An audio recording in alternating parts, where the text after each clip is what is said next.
Hello clarinet players, this is Mr. E. Today we are going to learn how to position our left hand on the instrument.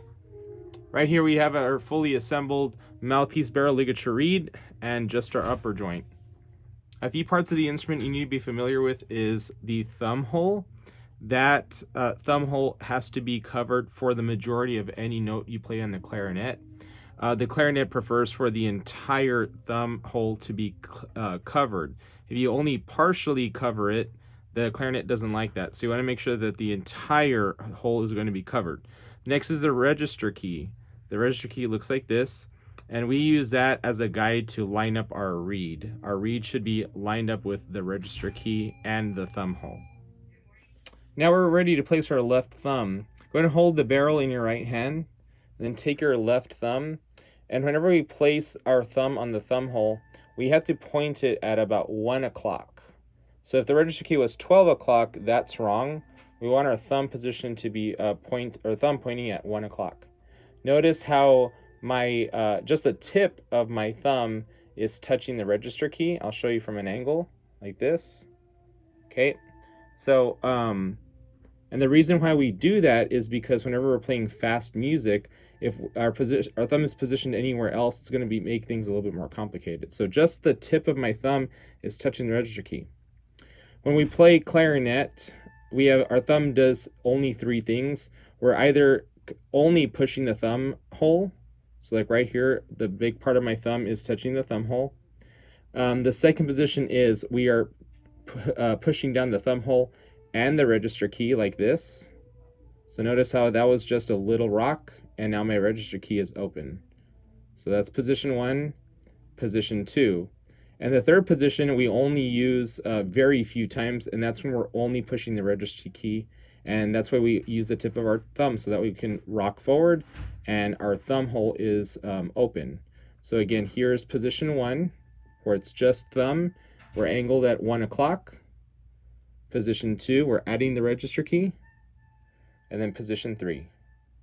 So on your own, we're going to practice those a few times. Position 1, position 2, position 3.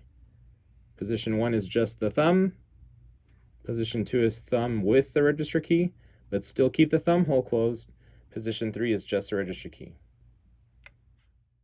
Before we place our left fingers on the front part of the clarinet, you need to show a flat C with your left hand.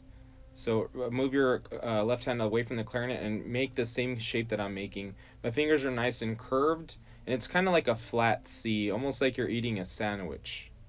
More parts of the clarinet you need to understand about is the thumb holes in the front. These are the thumb holes. Our fingers have to cover them completely. So now that we have our left thumb placed, we're going to place what we call finger 1. Finger 1 is our left index finger. And the left index finger goes completely over the first tone hole. So that's what we call it, tone hole 1, and finger 1 covers it. From a different perspective, notice how I'm not touching this key or this key. I need to make sure that I avoid those and don't touch those yet. We'll learn how to use those later. So that's finger 1. Finger 2 covers this next ring, so we can push that down.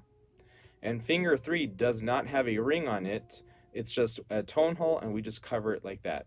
The clarinet prefers that the tone holes be completely either covered or released and open.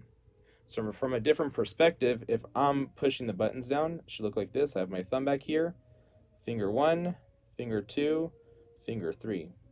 If I'm not using the tone holes, if a certain note doesn't use these fingers, I'm going to lift them just enough to open the tone hole. We don't want our fingers to fly like this, so whenever we're not using a button, we're going to keep our fingers floating. So look, finger 3 is floating right here, finger 2 is floating, finger 1 is floating, and our thumb is floating also. So we want to float our fingers, not let them fly. As far as our pinky is going to stay here for now. When we get the bottom joint, we are going to place it on what we call a home key. But for right now, we want it floating and nice and curved. Don't tuck it back like this, because then your hand position looks awkward. Don't let it fly like this. You want it nice and curved. Our hands should have a nice natural curve.